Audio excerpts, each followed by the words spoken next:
High on a rocky promontory sat an electric monk on a bored horse. From under its rough woven cowl, the monk gazed unblinkingly down into another valley, with which it was having a problem. The day was hot, the sun stood in an empty hazy sky and beat down upon the grey rocks and the scrubby parched grass. Nothing moved, not even the monk. The horse's tail moved a little, swishing slightly to try and move a little air, but that was all, otherwise nothing moved. The electric monk was a labour-saving device, like a dishwasher or a video recorder. Dishwashers washed tedious dishes for you, thus saving you the bother of washing them yourself. Video recorders watched tedious television for you, thus saving you the bother of looking at it yourself.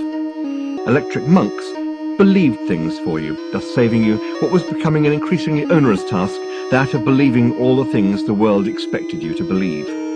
Unfortunately, this electric monk had developed a fault, and had started to believe all kinds of things more or less at random.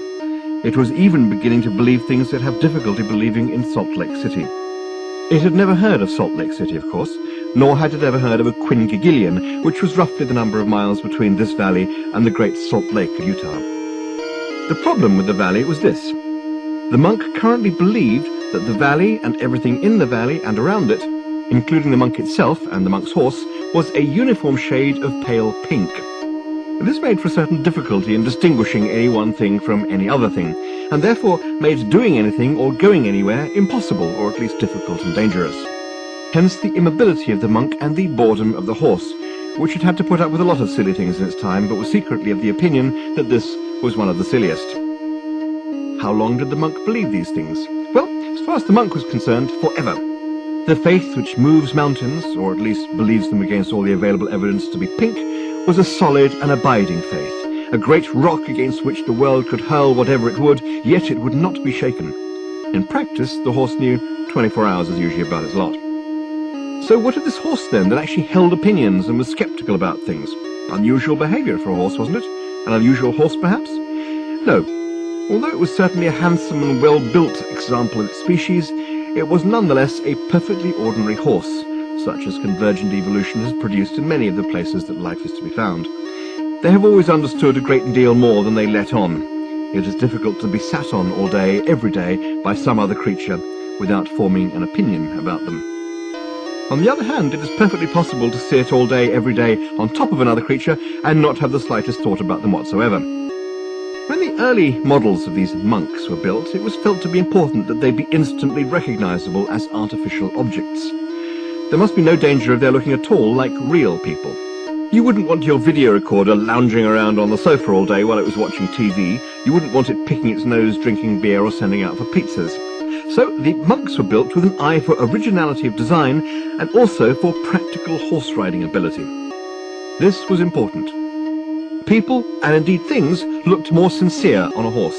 So 2 legs were held to be more suitable and cheaper than the more normal primes of 17, 19, or 23. The skin the monks were given was pinkish-looking instead of purple, soft and smooth instead of crenellated. They were also restricted to just the one mouth and nose, but were given instead an additional eye, making for a grand total of 2. A strange-looking creature indeed, but truly excellent at believing the most preposterous things.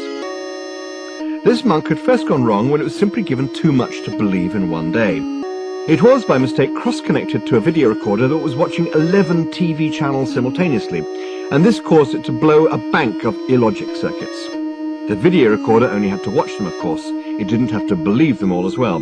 This is why instruction manuals are so important. So, after a hectic week of believing that war was peace, that good was bad, that the moon was made of blue cheese, and that God needed a lot of money sent to a certain box number, the monks started to believe that 35% of all tables were hermaphrodites, and then broke down. The man from the monk shop said that it needed a whole new motherboard, but then pointed out that the new improved Monk Plus models were twice as powerful, had an entirely new multitasking negative capability feature that allowed them to hold up to 16 entirely different and contradictory ideas in memory simultaneously without generating any irritating system errors, were twice as fast and at least 3 times as glib, and you could have a whole new one for less than the cost of replacing the motherboard of the old model. That was it. Done. The faulty monk was turned out into the desert where it could believe what it liked, including the idea that it had been hard done by. It was allowed to keep its horse because horses were so cheap to make.